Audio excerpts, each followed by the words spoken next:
దేవ మేఘన మీ జ్ఞానాత్మకతలు నింపమని ప్రార్థిస్తాం తండ్రి. బ్లెస్సింగ్ కూడా మీ జ్ఞానాత్మకతలు నింపండి తండ్రి. అద్భుత రీతిగా అనుకోని అద్భుత కార్యం దేవ అను జీవితంలో మీరు చేశారు. ఫిలిప్పైన్స్లో దేవ నా ప్రభ నా తల్లి ఆమె మహిమకరంగా ప్రతి సెన్లో ఘనమైన విషయాన్ని మీరు ఇచ్చారు. మంచి డాక్టర్గా మీరు డచ్ చేయబోతున్నారు. మేఘన కూడా నా ప్రభ లాంగ్ టర్మ్ రాస్తుంది.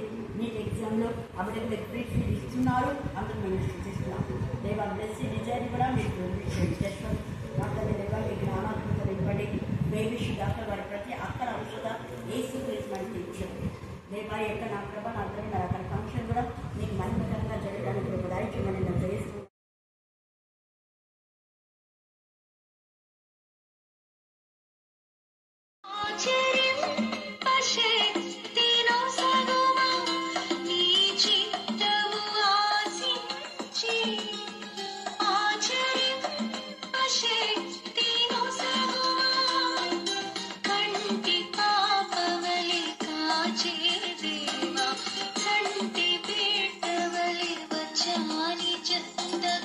కంటి పాపవలి కాచే దేవా కంటి బిడ్డవలి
నమ్మకత్వం బట్టి మేము స్తుతిస్తున్నాం.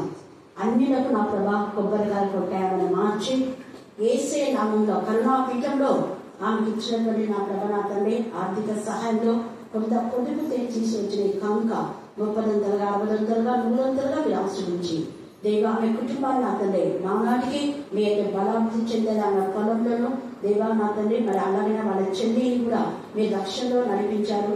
లేదా మిమ్మల్ని కలగజేయండి. ఆమె కుమార్తె శిరీష కూడా నా తండ్రి ఉన్నత చదవడానికి మార్గం సాధన చేయండి. ఆమెకు ఆధ్యాత్మికంగా ఎదగడానికి మార్గం సాధన చేయడానికి మీరు యొక్క దూతగా అక్కమక్కలు వాడుకున్నందుకు మేము స్తుతిస్తూ నా జయిస్కంగా ప్రార్థిస్తున్నాం తండ్రి. ఆమేన్ ఆమేన్ ఆమేన్.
వారి గోత్రములు యెహోవా గోత్రములు.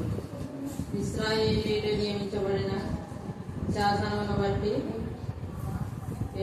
దావీదు నామమున కృతజ్ఞతాస్తుతులు చెల్లించుటకై అచ్చట న్యాయము తీర్చుటకు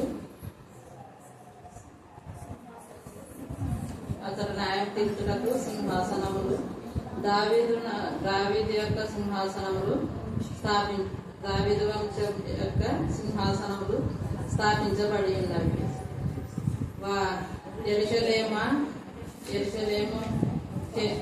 యెరూషలేము యొక్క క్షేమం కొరకు ప్రార్థన చేయండి. యెరూషలేమా, నిన్ను ప్రేమించు వారందరూ వర్ధిల్లుదురు. నీ ప్రకారములలో నెమ్మది కలుగును గాక, నీ నగరములో క్షేమం కలుగును గాక.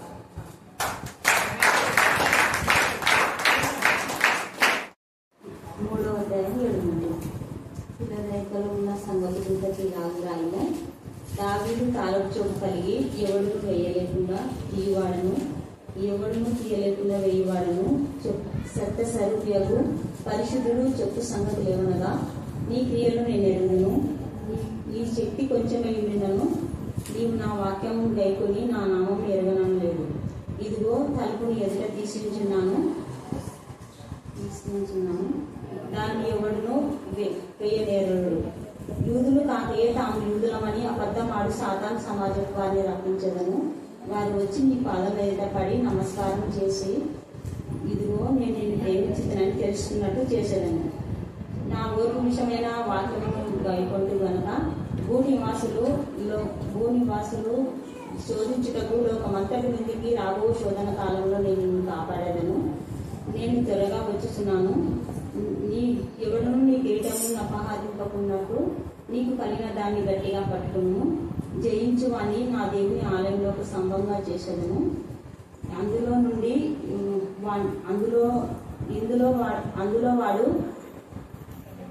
వాడు ఇక మీదట ఎన్నటికీ వెలుపలికి పోడు. మరియు నా దేవుని పేరును పరలోకంలో దేవుని యొద్ద నుండి దిగి వచ్చుచున్న నూతనమైన యెరూషలేమును నా దేవుని పట్టణ పేరును నా క్రొత్త పేరును వాని మీద రాసేదను. సంఘములతో ఆత్మ చెబుతున్న మాట చెవుగలవాడు వినుగాక. ఆమేన్.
కృపా ప్రేమ ఆదేశం బట్టి ప్రశస్తమైన మీ సన్నిధానములకు పదింపబడిన గొడపిల్ల రక్తానికి ఎంత సూచించినా తక్కువే తండ్రి. ప్రత్యేక రీతిలో నా ప్రభా తండ్రి నీకు మహిమకరమైన విధానంలో కరుణాపీఠ నా ప్రభా తండ్రి మరి 4 సంవత్సరాలు పూర్తి చేసుకున్నాం తండ్రి. 5వ సంవత్సరంలోకి నా ప్రభా తండ్రి మేము ప్రవేశం పెడుతున్నప్పుడు మీకు మహిమకరమైన విధానంలో యానివర్సరీ మీరు జరిగించినందుకు మేము స్తుతిస్తున్నాం, మహిమపరుస్తున్నాం, ఘనపరుస్తున్నాం, ఆరాధిస్తున్నాం. దేవా 2 వర్తమానాలతో నీ బిడ్డలు 2 ఆశీర్వాదంతో మీరు నింపిన విధానం బట్టి మేము స్తుతిస్తున్నాం తండ్రి. ఇలాంటి కాల సందు మా తండ్రి వాక్యం చెప్పిన ప్రతి బిడ్డని బట్టి కూడా నీకు వందనాలు స్తుతులు స్తోత్రం చెల్లిస్తున్నాం. వారు ఏ వాక్యం అయితే చెప్పారో ఆ వాక్యము వారి జీవితాల్లో ఫలించడానికి మీ కృపాసం దయచమని ప్రార్థిస్తున్నాం. వాక్యం చెప్తున్నప్పుడు వాక్యంలోని సత్యాలు మేము గ్రహించిన ప్రభా జ్ఞానంతో ముందుకు సాగడానికి మీ కృపాసం దయచమని ప్రార్థిస్తున్నాం.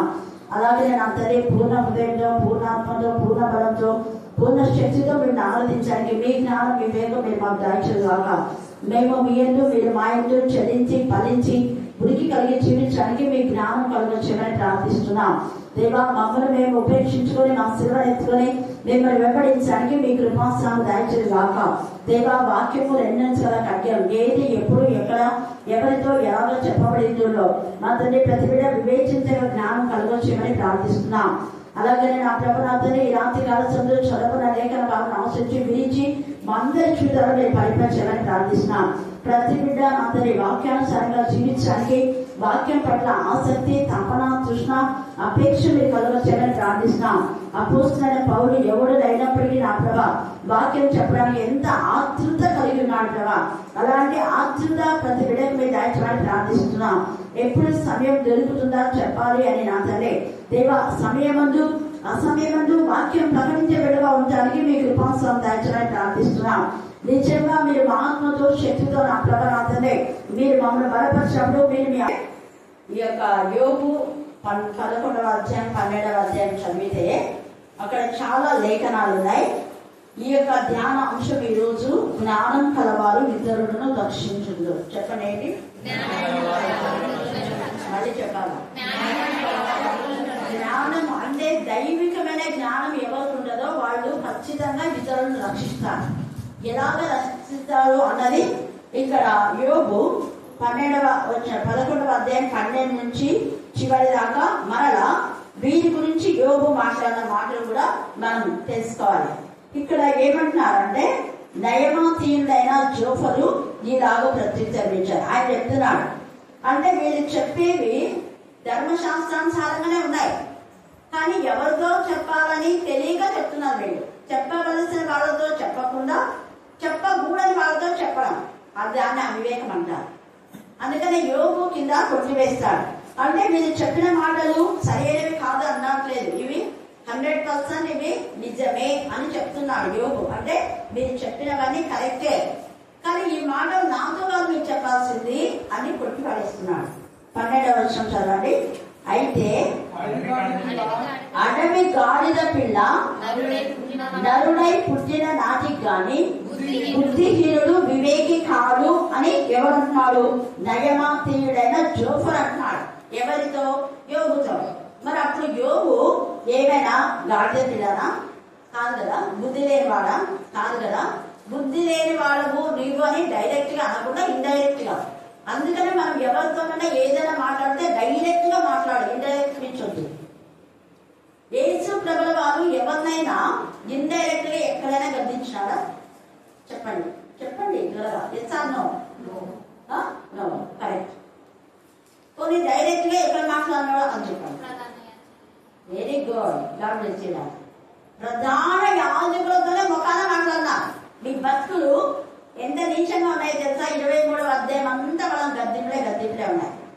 ఇంకొకసారి మహారాజు ఇక ఏ రోజు రాజు నేను ఇక్కడ నుంచి వెళ్ళగొట్టాలని చూస్తున్నా అంటే రాజుని పట్టుకొని ఆ నక్కతో చెప్పండి అన్నాడు. అంటే వాడి జిట్లమారి నక్క, వాడి భక్తులతో నక్కలే, వాడి పండ్లని నక్కలే ఓపెన్ గా చెప్పేశాడు యేసయ్య. అందుకని ఎప్పుడు కూడా దేవుని పిల్లలు యథార్థంగా ఉండాలనేదే దేవుని యొక్క ఉద్దేశం.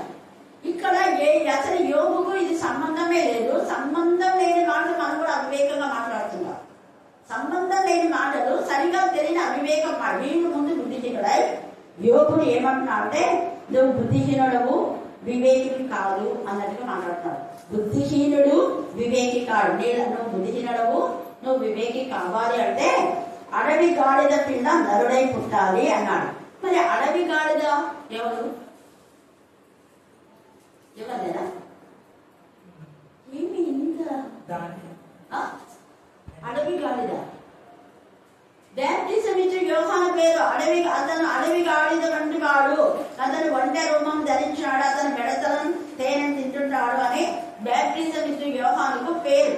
ఎందుకంటే అరణ్యంలో దిగుతుంటాడు కదా, అరణ్యాల్లో దిగుతున్నందుకు మనోళ్ళు ఏం పెట్టినారు ఆయనకు అంటే అడవి గాడిద అని పెట్టినారు. అడవి గాడిద లాంటి వాడు అని పెట్టాడు. ఈ అడవి గాడిద యొక్క యోహాను తల్లుల హృదయాన్ని పిల్లల తట్టు, పిల్లల హృదయం తల్లుల తట్టు తిప్పి అనేక మంది తమ పాపములు ఒప్పుకునేలా అనేక మంది యొక్క యోహాను దగ్గరికి రావడానికి మనం చూస్తాం.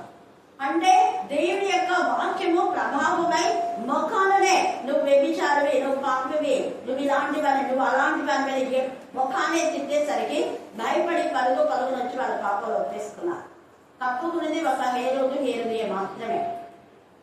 అందుకని ఇక్కడ ఏమంటున్నారు అంటే ఎంత తేటగా ఇక్కడ వాక్యం చాలా చాలా ఇన్నర్ మీనింగ్ తో ఉంటుంది. మనం వినేటప్పుడు చదివేటప్పుడు ఎంతగా వాటిని ముందు వెనకాల ఏ సందర్భంలో ఎవరితో చెప్పారో అన్నది మనం నేర్చుకోవాలి. ఇక్కడ యోబు బుద్ధిహీనుడు కాదు, వివేకం అసలు అవసరం లేదు, వీళ్ళ మహా వివేకి. ఎందుకంటే తండ్రి అయిన దేవుడే యోబు గురించి సాక్ష్యం ఇచ్చాడు. కానీ వీళ్ళు చెప్పిన మాట మాత్రం వాస్తవమే. అడవి గాడిద లాంటి యోగాలు వస్తే తప్ప వాళ్ళకు బుద్ధి రాలేదు ప్రజలు చాలా మందికి అని అక్కడ అంటారు. తర్వాత నీవు నీ మనస్సును తిన్నగా నిలిపేయాల. ఇక్కడంతా యవనులే, వీళ్ళంతా యవనులతో మాట్లాడుతున్నాడు దేవుడు. ఏమని? నీ మనస్సు తిన్నగా నిలిపేయాల. ఈ యొక్క రాత్రి కాల సమయంలో మీ మనస్సులు తిన్నగా అంటే దేవునికి మహిమకరంగా సరైన విధానంలో ఉన్నాయా? ఇక్కడ మనిషి ఉన్నావు, నీ మనసు ఎక్కడ ఉందేమో చెడు ఆలోచన, చెడు తలంపులో దేవుడు చూస్తున్నావు. దేవుడు ఉదయం అంతరంగానే చూసే దేవుడు. మనుషులకు ఒకవేళ మన పైకి బాగా కనపడొచ్చేమో, కానీ మన అంతరంగ స్వభావం ఏంటి అనేది దేవుడికి బాగా తెలుసు. వీళ్ళ అంతరంగ స్వభావము ఈ యొక్క యోబు బుద్ధి లేనివాడని, యోబు వివేకని. దాంతో కూడా కొంతమంది చెప్తుంటాడు, ఏదంటే సెల్ ఫోన్ నాది మామూలుగా ఈ సెల్ ఉంది కదా, అది నా గిఫ్ట్ సెల్. అది అసలు చాలా స్టోరేజ్ ఉంది. ఎక్కువ వాక్యాలు చెప్తున్నప్పుడు స్టోరేజ్ ఎక్కువైపోయి నేను కొన్నిసార్లు మీ దగ్గర చెప్తుంటా. అప్పుడు ఒకరు అన్నారు, ఇది తీసేసి వేరే సెల్ కొనుక్కోకూడదు అంటే తెలియలేదు వాళ్ళని. వెంటనే అన్నాను నేను, ఒక తెలియదా నీకన్నా, ఎందుకు ఇది అవుతుందని ఆలోచించాలి కదా. మీ సెల్లో నువ్వు 10,000 రూపాయలు కాదు కదా 20,000 పెట్టుకున్నా స్టోరేజ్ ఇంత అంటే ఖచ్చితంగా అదే స్టక్ అవుతుందా లేదా? ఓకేనా? ఒప్పుకుందా అందరూ? ఎంతమంది చేయండి. ఇప్పుడు ఇక్కడ ఉన్నది ఎవరంటే వాళ్ళకి 60,000 అట్లాంటి వాళ్ళకు మాట్లాడాలి. కానీ ఈ యోగు ఇంతగా ఆధ్యాత్మికంగా ఉన్న యోగులు పట్టుకొని మనల్ని కూడా అంతే. అవి ఇందాక అనాలోచితంగా మాట్లాడకూడదని రోజు మనం కూడా చెప్పింది. ఇంకోటి చెప్పినారు, పరుని గుట్టు బయట పెట్టడం. అంటే పరుడు అంటే వాడి తప్పు వానికి మనం చెప్పకుండా వేరే వాళ్ళతో చెప్పడం తప్పు. వాని తప్పు వాళ్ళకు చెప్పి వేరే వాళ్ళకు నువ్వు వాళ్ళలాగా ఉండకూడదు అని చెప్పాలి. అది ఎలా అనుకుంటాను.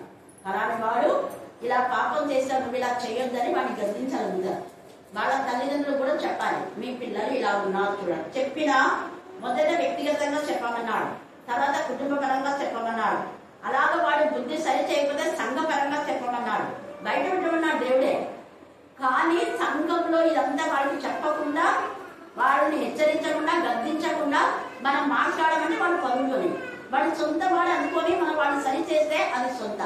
ఇక్కడ పరువు అనే మాట ఇన్నర్ మీనింగ్ చాలా ఉంది సామెతల్లో. అది కూడా మనం జ్ఞాపకం చేసుకోవాలి. వాళ్ళకు చెప్పకుండా వాళ్ళ దగ్గర మంచిగుండి మరి వేరే వాళ్ళతో చెప్తున్నారు చూడు, అది తప్పు. వాళ్ళతోనేమో మంచిగా మాట్లాడి మళ్ళీ వేరే వాళ్ళతో వాళ్ళ గురించి చెడు చెప్పడం తప్పు. దాన్నే ఏమంటారంటే వేషధారణ అంటారు, మోసం. ఇక్కడ కూడా ఉంది. మీరు మోసంగా దేవుని పైన భక్తి గల వాళ్ళలాగా ఉండి మళ్ళీ దేవుని అడ్డపెట్టుకొని వీళ్ళంతా దేవుని వాక్యాలు అడ్డపెట్టుకొని మాట్లాడుతున్నారు. అందుకని ఇక్కడ యోగు వాళ్ళతో మొఖాన దేని వాక్యం చెప్తున్నానని రోజు మనకి తెలియదు. కానీ ఇక్కడ నుంచి చూడండి 4వ వచనం, 13వ అధ్యాయం 4వ వచనం. మీరైతే అబద్ధములు కల్పించేవారు. వాళ్ళు చేసింది ఒకటైతే దానికి 10 కలిపి చెప్పేవాళ్ళు. అదే తప్పు. నేను అందుకే నాకు చెప్పే బదులు వాళ్ళ పోయి చెప్పండి అంటుంటా. చూడక వాళ్ళు ఇలాగా అలాగన్నా ఇలాగ చెప్పే బదులు వాళ్ళని గద్దించవచ్చు కదా. ఎందుకు గద్దించుకున్నారు? వాళ్ళ తప్పుని ఎందుకు సమర్థిస్తున్నారు? మొక్కలు మాట్లాడు. వాళ్ళకేమో మంచి వాళ్ళగా ఉంటారు, మళ్ళా వేరే దగ్గర అది తప్పు. ఇక్కడ దేవుడి దగ్గర మంచి అని అనిపించుకొని దేవుని గురించి వాక్యాలు ఇలాగో ఉన్నాయి అని వీళ్ళంతా చెప్పినారు. ఇవంతా కూడా మీరు పాటించకుండా నాకు చెప్తున్నారే అబద్ధము అని యోగు చెప్తున్నాడు. ఇదంతా యోగు చెప్తున్నాడు. 12వ అధ్యాయం నుంచి యోగు మాట్లాడుతున్నాడు. మళ్ళీ అంటున్నారు, మీరందరూ ఎలాంటి వాళ్ళు? పనికి మాలిన వైద్యులు. ఈ వైద్యులు అనే మాట కాపలు కూడా ఇప్పుడు మీరు పనికి మాలిన వైద్యులు. మీరు అసలు రోగాలను బాగు చేసే వాళ్ళు వైద్యులు, ఆత్మలను బాగు చేసేవారు కాపలు. సేమ్. అందుకని అక్కడ ఏ వైద్యులు లేడా వాళ్ళు ఎందుకు స్వస్థత పొందకపోతున్నారు అని 8:8-22 రాయబడింది. వైద్యులు అంటే 2 రకాలు. శారీరకమైన వైద్యులు, ఆత్మ సంబంధమైన వైద్యులు. ఆత్మ సంబంధమైన రోగాలు ఉండి ఆత్మీయంగా చచ్చిపోయిన వారిని బ్రతికించేవారే కాపలు. అలాగే ఆత్మీయంగా రోగం ఉండి వాక్యం వాళ్ళకు చేదు ఉండదు, వినరు వాళ్ళు. వాక్యం వినకుండా ఉండేటటువంటి వాళ్ళను నీకు వాక్యం అంటే చెడు, పాపం అంటే తిన్నా, నీకు వాక్యం వినాలని వాళ్ళలో ఉన్న పాపపు రోగాలను తీసేస్తే అప్పుడు వాక్యం మాత్రమేగా ఉంటుంది. అలాగే వాక్యం వినకుండా సినిమాలు, సీరియల్స్ వినేవాళ్ళు, చెప్పుడు మాటలు విన్నారు, 24 గంటల మాటలు వినేవాళ్ళు ఆత్మ సంబంధమైన చెడు గలవాళ్ళు. ఆత్మ సంబంధమైన చెవులు లేని వాళ్ళైతే దేవుని వాక్యాలు వాళ్ళు వింటారు, వేరే వాళ్ళకు వినిపిస్తారు. అలాగే ఆత్మ సంబంధమైన గుడ్డితనాన్ని తీసివేయాలి కాపరంటే. ఆత్మ సంబంధమైన గుడ్డితనం ఏంటంటే వ్యర్థమైన వాటిని చూడాలి, వాక్యాలు చదవరు వాళ్ళు, బైబిల్ తెరవరు, బైబిల్ చదవరు. ఒకవేళ చదివినా 5 నిమిషాలు 10 నిమిషాలు అంతకంటే ఎక్కువ, మిగతాదంతా లోకాభిరామైన అన్ని. ఇక్కడ బైబిల్ చదువుతుంటారు, మళ్ళీ వేరేవన్నీ చెప్తుంటారు. ఇక్కడ వాక్యం చెప్తుంటారు, మళ్ళా సినిమాలు సీరియల్ చూస్తుంటారు. ఇక్కడ వాక్యం చెప్తుంటారు, లోకాభిరామైన అంతా వాళ్ళు వేల వేస్తుంటారు అవి. అందుకని ఇక్కడ ఏమంటున్నా అంటే మీరందరూ పనికి మారిన వైద్యులు. ఇలా తర్వాత వైద్యులు అంటే ఇలా చాలా ఉంది. మీరు కేవలం మౌనంగా ఉండటం లేదు. మీరు ఒక్క గొర్రె గాయపడిందంటే గొర్రె గాయాన్ని మానుకోరు. మీరేంటి వైద్యులు? మీరు అసలు మీరేంటి కాపళ్ళు? ముళ్ళ పొదల్లో ఎన్ని చిక్కుకుపోయి అరుస్తా ఉన్నాయి, వాటి వాటికి వదిలిస్తున్నారు. చిక్కడలో ఎన్నో ఉన్నాయి, మబ్బుచాటులో ఉన్న వాటిని బయటికి తీసుకురావాలి కదా. బలహీనంగా ఉన్నారు ఆత్మలో, మరి వాళ్ళు బలపరుస్తున్నారా? బలపరచకుండా మీరే వాక్యం, మీరే ప్రార్థన, మీరే పాటలు, మరి వాళ్ళు బలహీనలను బలపరచాలి కదా. వాక్యంలో 34 తేటగా రాయబడింది. అందుకనే మీరు పనికి మారిన వారు, మీరు మౌనంగా ఉంటే మంచిది. అసలు మీరు బోధ చేయకుండా మంచిది. తేటగా మాట్లాడుతున్నాడు యోగు. ఎందుకంటే ఇక్కడ యోగుడు బోధ చేస్తున్నాడు. ఇక్కడ వీళ్ళంతా బోధ చేస్తున్న వాళ్ళ బోధకుడు. యోగుకి అంతా బోధ చేస్తున్నారు, వాక్యానుసారంగానే చెప్తున్నారు. ఇవన్నీ వాక్యాలే ఉన్నాయి. తర్వాత యోగే ఒప్పుకుంటాడు. మళ్ళీ అంటున్నాడు చూడండి, మీరు కేవలం మౌనంగా ఉండటం లేదు, అది మీకు జ్ఞానమై ఎంచబడు. మీరు మౌనంగా ఉంటే కొంచెం బుద్ధి వస్తుంది మీకు. లేకపోతే నోరు మూసుకోకపోతే మీరు ఎంత నీచులో ఎంత పనికిమానో అర్థమవుతుంది అంటున్నాడు. దయచేసి నా వాదము వినండి, నేను ఆడు వ్యాఖ్యను ఆలోచించండి. దేవుని పక్షంగా మీరు అన్యాయ వాదన చేయుదురా? దేవుని అడ్డు పెట్టుకొని, వాక్యం అడ్డు పెట్టుకొని అన్యాయంగా మాట్లాడతారా మీరు? తర్వాత ఆయన పక్షంగా మీరు మోసం మాటలు పలుకుదా? ఆయన ఎడలా మీరు పక్షపాతం చూపుదా? దేవుని అడ్డు పెట్టుకునే పౌలు స్టేఫెన్ చంపాడు. దేవుని అడ్డు పెట్టుకునే నేను దేవుని పని చేస్తున్నా అనుకున్నా. అనగా యూదులు అనేక మంది క్రైస్తవులను చంపితే మేము దేవునికి మేలు చేస్తామని అనుకుంటున్నారు. ఎప్పుడు కూడా మేము వాక్యం చెప్తున్నాం, మేము వాక్యం చెప్పాలని వేరే వాళ్ళని చెప్పకూడదు, ఏం తప్పుంది అనే వాళ్ళు కూడా ఉన్నారు. వీళ్ళకందరికీ చెప్పబెట్టి తేటగా ఇక్కడ మాట్లాడుతున్నాను. దేవుని పక్షంలో మీరు వాదించురా? ఆయన మిమ్మల్ని పరిశోధించాలి, మీకు క్షేమమా? ఆయన పరిశోధన మీరు బండారం అంతా వెళ్ళగలుగుతారు. అది అందుకని ఇక్కడ మళ్ళా అంటున్నాడు చూడండి, కింద 12వ అధ్యాయము 2వ వచనంలో, నిజంగా లోకంలో మీరే జనులు, మీతోనే జ్ఞానం గతించిపోను, అయినను మీకున్నట్టు నాకును విజేచన శక్తి కలిగి ఉన్నది. మీ అందరూ మీరు జ్ఞానంలో అనే వినవేస్తున్నారు, కానీ మీకంటే జ్ఞానం నాకు ఉంది. తేటనే చెప్తున్నాడు, వివేచన శక్తి కలిగి ఉన్నది నాకు. నేను మీకంటే తక్కువ జ్ఞానం కలవాడని కాదు. మీరు చెప్పిన వాడిని ఎరుగని వాడెవడు అందరూ తెలిసింది. అది అక్కడ నేను నాకు ఇంతవరకు మెసేజ్ ఇచ్చినారు, బోధ ఇస్తున్నారు, బాగానే ఉంది బోధ. కానీ బోధ ఎవరికి చేయాలి మీరు? ఇది కరెక్టే, కానీ ఇది చేయవలసిన వాళ్ళకి చేయాలి మీరు.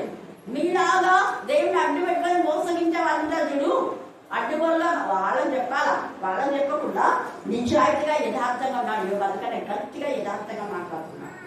ఏమని మాట్లాడుతున్నారు వాళ్ళు? నీవు నీ మనస్సును తిన్నగా నిలిపేయాలా? మరి ఇక్కడ యోగు మనస్సు దేవుని వైపు నిలిపలేదా? ఎంత తేటగా ఈలాగు నా చర్మం చీకిపోయినా నా యొక్క ఎముకలతో ఎవరు చూస్తానన్నాడు? దేవుని చూస్తాను. మరి ఆయన మనసు అంతా దేవుని ఆడుకుంటుంటే వీళ్ళేమేమంటాడు? నీ మనసు అది కాలేదు. ఎంత అబద్ధం కూడా కదా. దేవుడి వైపు ఎంత కష్టం వచ్చినా కూడా దేవుడు దేవుడు దేవుడు అంటున్నాడు. భార్య వచ్చే 2వ అధ్యాయంలో దేవుని నువ్వు చనిపోతావుగా, చనిపోయి దేవుని తిట్టేసి చనిపో అనేది. ఎలాగో చనిపోతాడు, కుష్టు వ్యాధి ఉన్నవాడు ఖచ్చితంగా చచ్చిపోతాడు. మరి అలాగా చనిపోయే ముందు దేవుని చూసి చనిపో అంటే అక్కడ గద్దించినాడు. ఎప్పుడు దేవునితో మేలేనా? మూర్ఖురాలు మాట్లాడినట్టుగా నువ్వు మాట్లాడుతున్న సొంత భార్యనే గద్దించేశాడు. భార్యని కూడా లెక్క చేయకుండా అలా అంత మనసంతా దేవునిపై ఉంటే అవంతా మనకు తెలుసు, వీళ్ళకందరికీ తెలుసు. తెలిసి కూడా నీ మనసు దేవుడి మీద తిన్నగానే సరిగా లేదు అని అంటారు. తర్వాత నీ చేతులు ఆయన వైపు చాకలేదా? ఎన్నిసార్లు ప్రతిరోజు మరి వీళ్ళకి సిగ్గుదా? నలుగురు యోగు అర్పించిన బలి పశుమాంసంతా రోజు తింటున్నారు. కొడుకుల కోసం రోజు ఎడ్లను బలిస్తూనే ఉన్నాడు, ఒక్కొక్కరి కోసం అక్కడ. మరి ఆ బలి మాంసంగా తింటున్నారు. మరి అలా బలి అర్పించి దేవునికి చేతులైతే ప్రభా ఈ బలిని స్వీకరించాలి, ఆయన చేతులు ఎత్తని చూస్తున్నారు, అన్ని చూస్తున్నారు. మళ్ళీ ఏమంటున్నారు అక్కడ?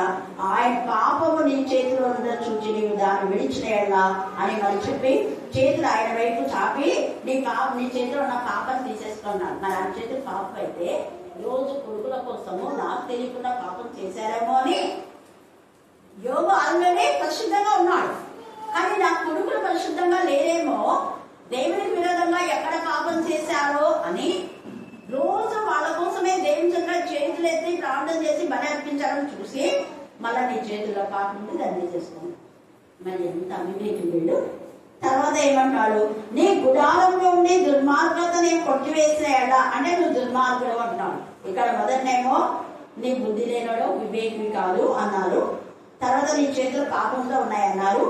మళ్ళీ నీ గుడారంలో నుంచి అంటే నీ హృదయం నుంచి దుర్మార్గతని కొట్టివేసేయాడా. ఎంతమంది తల్లిదండ్రులు లేని వారిని ఆదరించాడు, ఎంతమందికో నేను కన్నులు లేని వారికి కన్నులు నైతినట్టుగా ఇంకా ఏమేమో మాట్లాడుతుంది. ఇక యోగు చేసినవన్నీ కూడా మీ యోగులో చదివితే చాలా చాలా చాలా ఉన్నాయి. అక్కడ చూడండి 15వ అధ్యాయము, యోగు 15వ అధ్యాయము 10వ వచనం. నిరసన వెంట్రుకలు వారును చాలా వయస్సు మీరిన పురుషులను మీలో ఉన్నారు, మాలో ఉన్నారు. నీ తండ్రి కంటేను వారు చాలా పెద్దవారు. దేవుడు సెలవిచ్చిన ఆదరణ నీకు తేలికగా ఉన్నదా? ఇట్లు నీతో మృదుగా పలుకబడిన వాక్యం తేలికగా ఉన్నదా? వాళ్ళ తప్పును కవర్ చేసుకోవడానికి మళ్ళా వెళ్ళిపోతూ మనం మాట్లాడుకుంటాం. ఇవన్నీ యోగు చెప్పిన తర్వాత మళ్ళా మళ్ళా యోగులు మళ్ళా పాయింట్ అవుట్ చేస్తున్నారు. ప్రతి నలుగురు కూడా యోగులు మానసికంగా యోగు యథార్థత తెలిసి కూడా యోగు తండ్రి లేని వారికి తండ్రిగా ఉన్నాడు, తల్లి లేని వారికి తల్లిగా ఉన్నాడు, విధవరాల వ్యాఖ్యం ఆయన విచారించాడు, కళ్ళు లేని వారికి కళ్ళైందని అంటాడు. ఎంత చక్కగా యోగు దుష్టుల యొక్క పనులు విరగొడతాను నేను అంటాడు. అంటే దుష్టులు పొగరెక్కి మరి దీనులను అలాగ మాట్లాడుతుంటే ఒంటరి వాళ్ళని చూసి అలాంటి వాళ్ళతో అంత మంచి యోగును వీళ్ళు ఏమంటున్నా అంటే నీ హృదయం దుర్మార్గంతో ఉంది అంటున్నాడు. నిశ్చయంగా నిర్దోషులై నేను సంతోషించదు అంట. ఇవన్నీ నేను తీసేసుకుంటే నిజంగా నీకు సంతోషం వస్తుంది, ఈ కృషిలో నీకు ఉండదు అని చెప్తున్నారు. తర్వాత నిర్భయుడవై నీవు స్థిరపడి నిశ్చయంగా నీ దుర్దశ నీవు మార్చదు. అయితే ఈ రాత్రి దేవుడు యోగుతో వీళ్ళతో మాట్లాడించిన మాటలు ఇవి సరిగా ఉన్నాయి. కానీ ఈ రాత్రి ఒకవేళ మీరు అలాగా ఉంటే నీవు నేను సరిచేస్తాను. ఒకవేళ మనం కూడా అడవి గాడిద లాంటి వాడమా? మన మనసు సరిగా లేదా? మన చేతులు పాపంలో ఉన్నాయా? పరిశుద్ధమైన చేతులైనా నీ చేతులు రచన చేసుకో. నీ హృదయంలో ఒకవేళ దుర్మార్గత ఉందేమో, దుర్మార్గ తలంపులు ఉన్నాయేమో, అప్పుడు ఇవి లేకపోతే మనం దేవుని చేత నిర్దోషి అని ఎంచగలుగుతాం. ఆత్మలో కపటం లేని వాడు చెప్పండి నిర్దోషి, ఆ దేవుని చేత నిర్దోషి అని ఎంచబడిన వాడు ధన్యుడు. యెహోవా చేత ఆత్మలో కపటం లేని వాడు యెహోవా చేత నిర్దోషి అని ఎంచబడినవాడు ఎలాగా ధన్యుడు. నీకు నువ్వే మంచి చెప్పుకోవడం దేవుని చేత. తర్వాత చూడండి ఇంకా ఏమన్నా, అప్పుడు నిశ్చయంగా నీ దుర్దశ నీవు మర్చదవు, నిర్భయుడమై నువ్వు స్థిరపడి నువ్వు నిశ్చయంగా నీ దుర్దశను మర్చదవు అంటే ఈ బాధ నీకు ఉండదు అని మనతో కూడా మాట్లాడుతున్నాడు. మనం ఈ పైవన్నీ చేస్తే మనం కూడా స్థిరపడి ఉందాం, అస్థిరంగా ఉందాం. ఒకరోజు ఒకలాగా ఇంకొక రోజు స్థిరమైన జీవితం. ఒక మాట కట్టుబడితే మాటకు మనం చచ్చిపోయేదాకా చెల్లించాలి. నేను చెప్పాను కదా, అదే వాళ్ళు కూడా చెప్పారు. ఎన్ని కష్టాలు, ఎన్ని నష్టాలు, ఎన్ని బాధలు, ఎన్ని వచ్చినా కూడా మీ మధ్య ఎంతగా నేను 30 సంవత్సరాలు ఉన్నది మీకే తెలుసు. మీరే సాక్షులు. జాషన్న మధుమతి సాక్షులు, కాళీ అగస్టిన్ వాళ్ళు కూడా సాక్షులు. వాళ్ళు ఎన్నిసార్లు చెప్పారు కర్నూలుకు రమ్మని, నేను వెళ్ళలేదు. మనం చేసిన ఒప్పందానికి కట్టుబడుతున్నామా? మీ మాట స్థిరంగా ఉందా? ఈ రోజు మాట రేపు మాట. అలాంటి వాళ్ళు దుర్దశలోనే ఉంటారు. అలాంటి వాళ్ళ దశ ఆశీర్వాదంగా ఉండదు, నానాటి బలాభివృద్ధి చెందాలి. అదే నువ్వు దేవునికి నిశ్చయంగా నీ మనస్సు స్థిరమైన మనస్సు ఉండి మాటకు కట్టుబడితే, మాట ఇస్తే నష్టమైన కూడా అదేం కాదు. చెప్పండి, నష్టమైన కూడా చేస్తారు, మాట తప్పరు. అంతేగాని ఒక్కొక్క రోజు ఒక్కొక్కలా ఉన్నప్పుడు ఉన్నాం. తర్వాత చూడండి ఇంకా ఏమంటున్నాడు చూడు ఇక్కడ. అందుకని ఇక్కడ ఏమన్నా అలాగ ఉంటే నువ్వు స్థిరమైన మనసు ఉండాలి, స్థిరమైన మాట. ఒక మాట అంటే ఆ మాట స్థిరపడాలంతే. నిశ్చయంగా నీ దుర్దర్శన అప్పుడు నువ్వు మరుస్తావు, లేకపోతే మళ్ళీ నీకు దుర్దర్శన వస్తుంది. జాగ్రత్త. నువ్వు మాటలో తప్పినావు అంటే ఇంకంతే. చూడండి తర్వాత నిశ్చయంగా పారు నీటిని జ్ఞాపకం చేసుకున్నాడు, నీవు దానిని జ్ఞాపకం చేసుకోలేదు. అప్పుడు నీ బ్రతుకు మధ్యాహ్న కాల తేజస్సు కంటే అధికంగా ప్రకాశించును. నేను నిజంగా మాట ఎన్ని కష్టాలైనా నష్టమైనా ఏదైనా నీ మాట కట్టుబడి దాన్ని నెరవేస్తే అప్పుడు దేవుడు ఏం చేస్తాడట? మధ్యాహ్న కాల తేజస్సు కంటే అధికంగా. ఎందుకు అలాగా దేవుడు నన్ను ఆశీర్వదించాడు అంటే ఇదే మొక్కాన యథార్థంగా తప్పిదాలు ఎవరు తప్పిదాలు అని చెప్తారు. అందుకని ఇక్కడ నా తప్పిదం నేను ఒప్పుకుంటా, నా తప్పిదం ఒకటే బలహీనత, పేదలు కదా అని చెప్పి నేను జాగ్రత్తమే నేను చేసే తప్పేమని ఇస్తాను. కానీ వాక్యంలో బట్టి నేను వెళ్ళిపోతా, వాళ్ళ ఇష్టం వాళ్ళు ఏమైనా చేయించాలో అని అనుకుంటా. ఎందుకంటే సామెతల్లో కూడా తర్వాత ద్వితీయోపదేశ కాండంలో కూడా ఉంది. ఏమనుంది అంటే మీకు తెలిసి అవన్నీ కానీ చేయాలి, తెలిసి కూడా చేయాలి. ద్వితీయోపదేశ కాండం 14వ అధ్యాయము 24వ వచనం చదివింది. 11వ అధ్యాయము 24. ద్వితీయోపదేశ కాండం 11. మీరు అడుగుపెట్టే ప్రతి స్థలమును మీద అంటే నేను మీకు ఇచ్చుచున్నానని 3లో కూడా అంటాడు. సేమ్ అదే మన రిపీట్ ఇక్కడ 11లో మన అదే రిపీట్ అవుతుంది. ఎందుకు మనకు ఆ స్థలం అందగును, నేను ఇక్కడ సొంతగా కట్టుకుంటానని నేను అనుకోలే. కానీ యాక్చువల్ గా నేను కర్నూలులోనే నేను ప్లేస్ కొట్టింది కూడా కర్నూలులో, అక్కడే కట్టాలి. అయితే చూడండి ఇక్కడ 28:12 చదవండి. 28వ అధ్యాయం 12. దేశం మీద వర్షము దాని కాలమందు కురిపించుటకును, దాని కాలమందు వర్షము అంటే నువ్వు ఒకవేళ పంట పొలంలో ఉంటే వర్షము, నువ్వు పంట పొలం లేక నువ్వు ఉద్యోగంలో ఉంటే నెలకు నువ్వు ఫలించే బిడ్డగా అంటావు. నీవు చేయు కార్యమంతటిని ఆశీర్వదించుటకును, ఖచ్చితంగా ఆశీర్వదించుటకును, ఆకాశమును తన మంచి ధననిధిని తెలుస్తాడు. నీవు అనేక జనములకు అప్పు ఇచ్చేది కానీ అప్పు ఇది నాకు దేవుడు ఆశీర్వదించిన కారణం. నేను ఇక్కడ వచ్చినప్పటి నుంచి పేదవాళ్ళ కలానే పేదలకు సహాయం చేయడం, అది నా వీక్నెస్ అని ఒకసారి అనుకుంటా. ఇక్కడ ఉంది కాబట్టి నేను చేస్తున్నా దేవా అన్నా. కానీ నిజంగా పేదలైన వాళ్ళు అంటే తల్లిదండ్రులు లేని వాళ్ళు, ఇల్లు లేని వాళ్ళు, అలాంటి వాళ్ళకి చేయాలి. కానీ మిగతా వాళ్ళకి చేయకూడదు. అయినా కూడా సమస్త జనంలో అనేక జనంలో మనం ఇస్తున్నావా? మనల్ని ఏమంటున్నారు? ప్రార్థనకు వచ్చే వాళ్ళకి ఇస్తాడు. ప్రార్థన దాని వల్ల ఎంతమంది తీసుకోవాలి? సిగ్గుందా అంటాను నేను. ఎక్కడ తేజగా మాట్లాడుతున్నాడు. ఈ వాక్యము నువ్వు చదివితే నువ్వు కూడా ఇస్తావు. నువ్వు ఒకరిని చెయ్యి చాలు. ఎందుకంటే అప్పించేవాడు యెహోవాకు ఏం చేస్తాడు? అప్పించేవాడు. బీదలు కటాక్షించేవాడు ధన్యుడు, వాడు యెహోవాకు అప్పించేవాడు. అంటే దాని అర్థం ఏంటంటే దేవుడే ఆ అప్పు ఇవ్వడానికి నీకు శక్తి కలుగ చేస్తున్నాడు అని అక్కడ అర్థం. అంతేగాని మనం దేవుడికి అప్పిస్తున్నాం అంట. విన్నది దేవుడే మనకు ఆ శక్తిని కలుగ చేస్తున్నాడు. బీదల మీద కనికరించేటటువంటి విధానం. కానీ దేవుడు చెప్పిన బీదలు నిజంగా విశ్వాసులైన వారికి అనేది కాబట్టి భయభక్తి గల వాళ్ళకు మాత్రమే మనం సహాయం చేయాలి అనేది. భక్తిహీనులు మోసం చేస్తారు. భక్తిహీనులు తీసుకుంటారు, ఇస్తామంటారు, ఇయ్యారు. అప్పు తీసుకుంటారు, ఎగ్గొడతారు, లేదా ఇవ్వరు, వడ్డీ అన్నా ఇవ్వరు, ఏదో ఒకటి ఇవ్వ. 5 రూపాయలు తీసుకునేదేమో 1,00,000 తీసుకుంటే 5 రూపాయలు, 10,000 ఇలాగా 10 సంవత్సరాలు ఇవ్వండి ఇస్తారు. మనమేమో ఒకటే అమౌంట్ ఇస్తాం, కానీ దేవుడికి మనం అప్పగిస్తాం. ఇక్కడ దేవుడి వాక్యం ఉంది. ఈ వాక్యానికి మనం ఎప్పుడైతే లోపడతామో దేవుడు మనకు సాయం చేస్తాడు. అదే అర్థం. తర్వాత ఇంకా 14వ అధ్యాయము ద్వితీయోపదేశ కాండం 2వ వచనం చదవండి. 14 నీ దేవుడైన యెహోవాకు నువ్వు ప్రతిష్ఠిత జనము మరియు యెహోవా భూమి మీద ఉన్న సమస్త జనములలో విశేషముగా తనకు స్వకీయ జనం, మీరు స్వకీయ జనం అంటారు. కానీ దేవుడికి ఇష్టమైన జనం, స్వకీయమైన జనం అన్నారు. ఇంకా ఎంత 27, 29 కూడా చదవండి. లేవీయులను విడవకూడదు అంటే దేవుడి పిల్లలకు ఎప్పుడైతే నువ్వు సహాయం చేస్తావో దేవుడికి సహాయం చేస్తాడు. ఇది నేను నేర్చుకున్నాను. ఈ రెండే నేను నేర్చుకున్నాను. చేయవలసింది బీదలకు, దేవుడి పిల్లలు. లేవీయులు అంటే దేవుని చేత పరిశుద్ధుల యొక్క సహవాసం, పరిశుద్ధుల యొక్క సహాయం. అందుకే పరిశుద్ధుల కొరకైన చందా, కానుకలు దైవ జనులకు ఎప్పుడైతే మనం ఇస్తామో అప్పుడే మనం పొందుకుంటాం. లేవీయులను విడవకూడదు అన్నాడు. వాళ్ళ అంటి పెట్టుకుని ఉండాలన్నాడు. వాళ్ళకి స్వాస్థ్యం లేదు, దేవుడే వాళ్ళకి స్వాస్థ్యం. ఎంత తేలిక మాట. ఇక్కడ వచ్చేటటువంటి వాళ్ళంతా కూడా కొంతకాలం పండుగనే అదని ఇదని డబ్బులు ఇస్తుంటారు.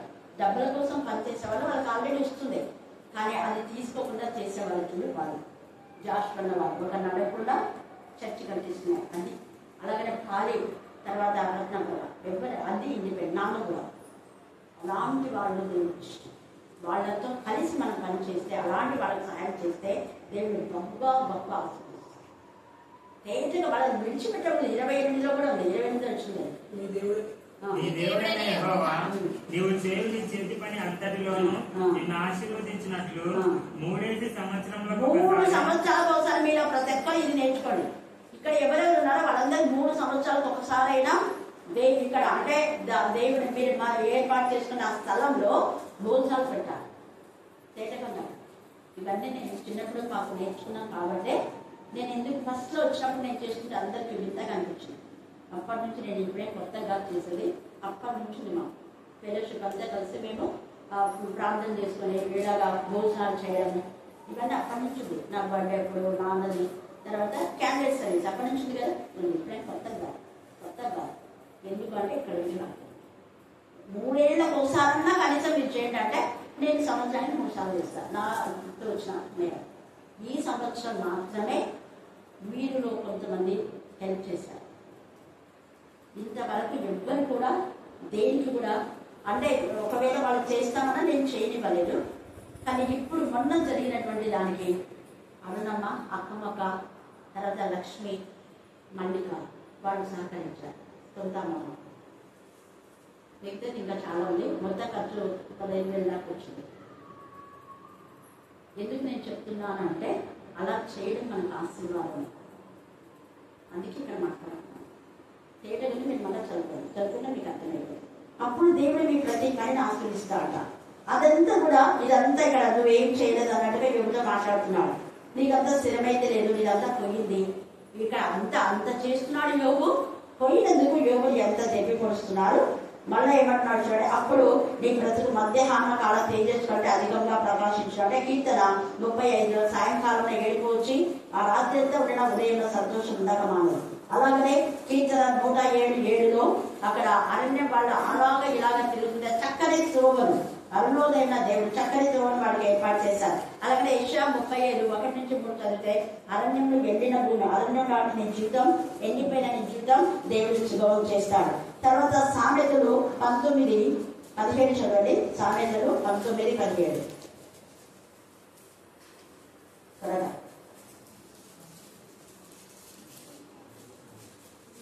బీదలను కనికరించువాడు యెహోవాకు అర్పించువాడు. అండర్లైన్ చేసుకోండి. మరి మీరు కనికరిస్తున్నారా? కనికరిస్తే మీకు కూడా దేవుడు సమృద్ధిగా ఇస్తాడు, సమస్త జన్మల కంటే కూడా. తర్వాత 14:21 సామెతలు 14:21 తన పొరుగు వారిని తిరస్కరించువాడు పాపం చేయవాడు, బీదలను కటాక్షించువాడు ధన్యుడు. బీదలను కటాక్షి చాలా 42 కీర్తనలు కూడా ఉంది మాట. 11:30